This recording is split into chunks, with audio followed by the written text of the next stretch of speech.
A red Ferrari, a crowd recording, and a single act of cruelty that would change everything.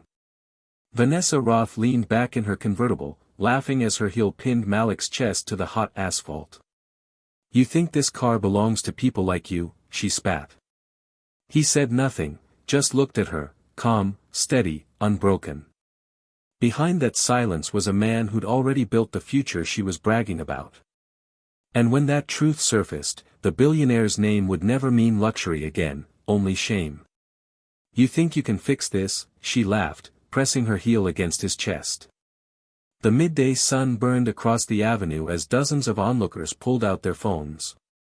Vanessa Roth, billionaire tech heiress, fashion icon, untouchable online goddess, had just turned a broken-down Ferrari into a public stage for cruelty.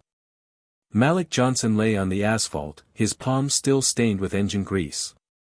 He'd stepped forward when her car stalled in front of the hotel where he worked as a part-time valet and mechanic. Now, his kindness was being trampled, literally. "People like you should stick to washing tires," she spat, "not touching cars worth more than your life." The crowd chuckled. Malik didn't. He simply said, "Ma'am, you don't know who built that engine you're disrespecting." Vanessa scoffed. "Oh, please. You build? You can't even afford a bus ticket." The security guards moved in, pulling Malik away, his shirt smeared with dust. Something metallic rolled out of his pocket, a small bracelet with an engraving. "Dream beyond the limits, Eleanor R." Vanessa froze for half a second. That was her mother's name. Before she could react, Malik spoke quietly, "She gave that to me when I was 15. Said I had a mind worth investing in." Her jaw tightened. She remembered the scholarship program her late mother had started for underprivileged youth, but she'd never met the recipients. Now one of them was standing before her, covered in oil and humiliation. The reporters were already circling. The headline was writing itself. "Heiress humiliates black engineer sponsored by her own family foundation." Vanessa's PR assistant whispered frantically, "Ma'am, we should stop this." "Quiet," she hissed, doubling down. "He's lying. I don't fund street trash." But Malik didn't argue. He simply looked toward the car. "Mind if I at least make it run?" he asked. The silence in the crowd was electric. He stepped forward, opened the hood, and without a single tool, tightened one loose wire near the hybrid converter. The engine roared to life, smooth, flawless, loud enough to make every phone camera shake. The crowd gasped. Vanessa's confident smirk cracked into disbelief. Malik turned to her calmly. "You said I shouldn't touch cars like this.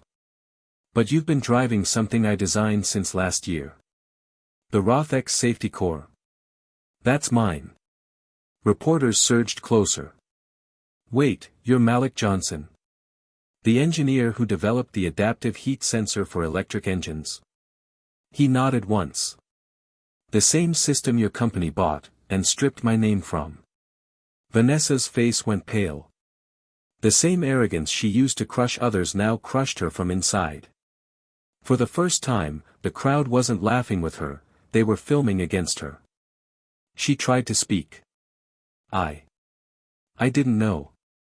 Malik interrupted softly, "You didn't want to know."